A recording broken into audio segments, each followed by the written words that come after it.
대상의 관점에서 공법과 사법인 분배를 규율한다는 점에서 똑같아요.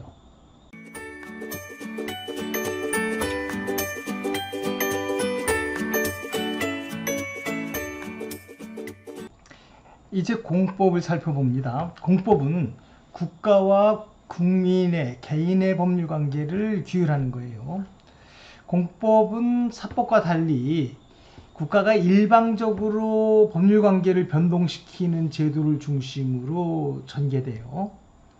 물론 이런 힘은 헌법에 근거가 있는 거예요. 2조에서 국가의 모든 권력은 국민으로부터 나온다 했기 때문에 국민에 근거해서 이 권력을 행사하는 거죠.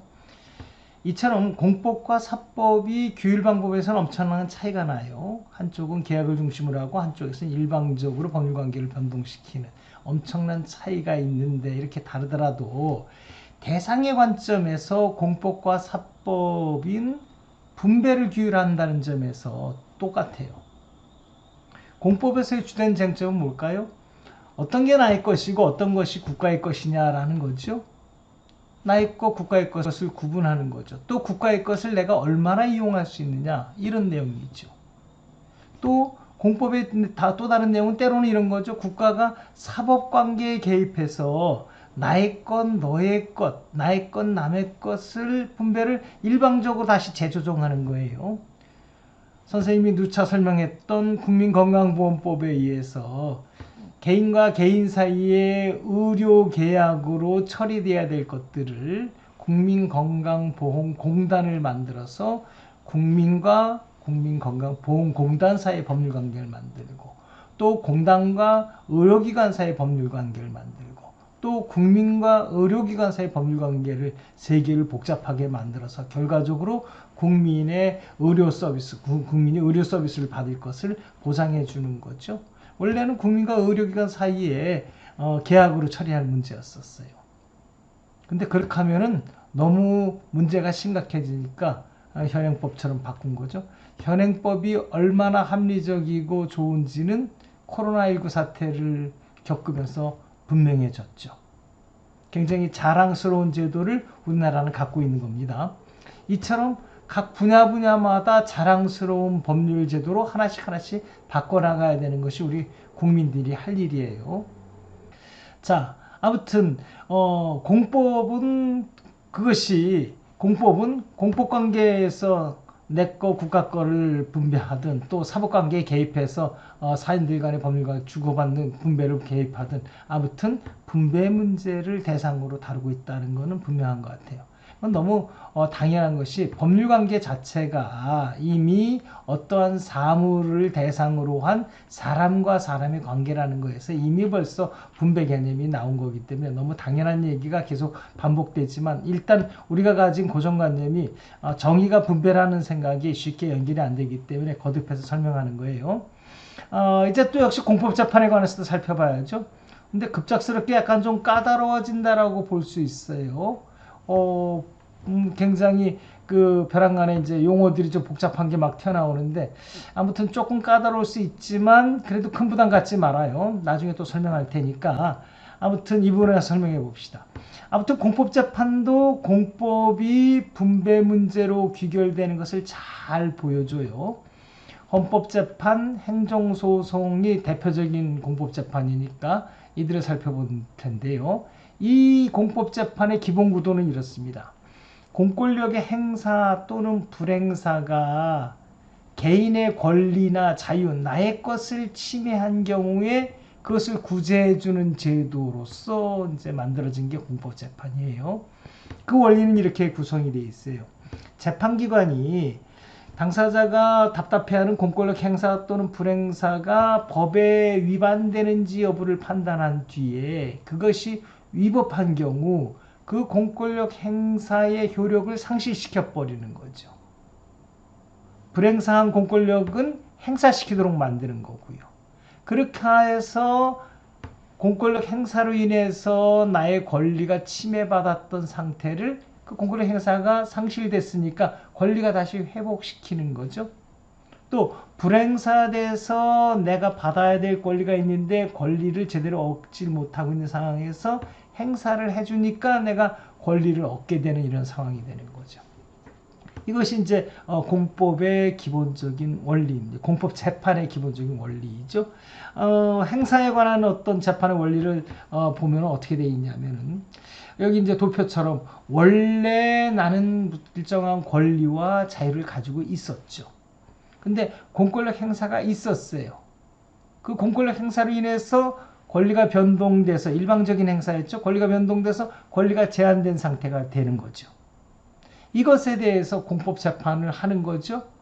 내 기본권이 침해됐다. 권리가 침해됐고 자유가 침해됐다라고 공법재판, 헌법재판이라든지 행정재판을 하게 되면은 그 공법재판에서 무엇을 하는가 하면 그 공권력 행사가 위법하냐 아닌지를 판단해서 실효시킬 것인지 아닐 것인지를 판단하게 되죠.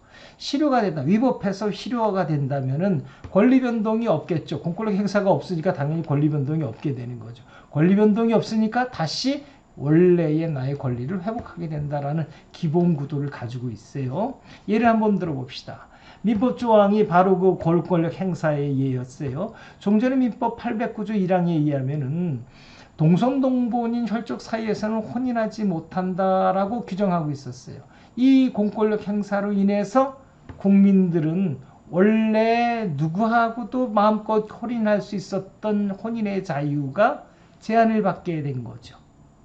그렇죠? 그런데 97년 헌법재판소가 위 조항에 대해서 법률 조항에 대해서 위헌 결정을 했죠. 위 공권력 행사를 위헌 결정을 선언했고 위헌 결정에 따라서 위 법률 조항이 실효가 됐죠. 아예 없어진 거예요. 효력이 없어진 거죠. 그러니까 다시 동성동본 사이에서는 혼인을 할 수 있게 되었다라고 하는 것이 이제 기본적인 공법재판의 원리이죠. 이런 원리를 알고 있으면 이제 행정재판에서 선고되는 재판의 내용, 결론, 주문을 살펴보기만 해도 행정재판을 통해서 개인들이 어떻게 권리를 회복하고 어떻게 내가 가져가야 될 분배 몫을 다시 가져가는지를 도표할 수 있을 정도가 되죠. 한번 볼까요? 아래 예시를 한번 보면은 원래 어떤 권리가 있었는데 그것이 어떤 공권력 행사로 인해서 제한받았고 그것이 행정재판으로 인해서 어떻게 구제되었는지를 도표할 수 있어요. 한번 좀 생각해 보면서 한번 천천히 읽을 테니까 한번 생각해 봐봐요. 피고 부산지방경찰청장이 원고에게 대하여 한 2010년 5개 집회 금지 통고 처분을 취소한다. 금지 통고했어요. 집회를. 그걸 통고 처분을 취소해버렸어요. 다시 회복하죠. 두 번째 거 봅시다. 피고가 2006년 원고 유한회사 삼성 장례식장에 대하여 한 어떤 건물의 내부 공사를 중지명령했죠. 하지 말라는 중지명령한 것을 취소한다. 또 볼까요? 피고 성남시장이 2012년 원고들에게 대하여 한 건축을 하겠다고 한 걸 불허가 처분을 취소한다. 다시 건축할 수 있게 되는 거죠. 피고가 2017년 원고에게 한 보험 보상 대상자 유족 등록을 거부한 처분을 취소한다. 피고가 2013년 원고에게 한 정보 공개 거부 처분을 취소한다. 뭐 이런 거죠. 이들 재판을 보게 되면은 행정처분으로 지금 현재 제한을 받고 있는 나의 권리 또는 자유를 행정재판을 통해서 모두 회복된다. 어떻게? 행정재판을 통해서 공권력 행사가 실효됐기 때문에 그걸 통해서 내가 회복된다라는 거죠. 결국은 모든 공법재판은 뭐냐? 원래 공권력 행사를 취소할 때, 공권력 행사를 대상으로 할 때죠. 원래 국민의 자유와 권리를 가지고 있던 것을 다시 회복시킬지 말지, 원래 가졌던 분배받았던 것을 다시 그걸 향유할 수 있도록 해줄 것인지 말 것인지를 판단하는 재판이다라는 거죠. 공권력 불행사에 대한 공법재판의 경우에는 그 불행사하고 있는 공권력 행사를 행사하도록 해서 국민이 가져가야 될 권리를 가져갈 수 있도록 해주는 것, 분배받을 수 있도록 해줄 것인지 말 것인지를 재판하는 거다 이렇게 볼 수 있어요. 결국은 공법재판은 결국 무엇이냐? 국민이 가지는 권리 또는 자유를 법적으로 분배받은 것을 위법하게 침해하는 것을 방어하겠다. 공권 행사로 위법하게 침해하는 것을 방어하겠다 이런 뜻이고요. 그런 의미에서 결국은 최종적인 실질적 효과는 뭐냐? 분배다 이렇게 볼 수 있습니다.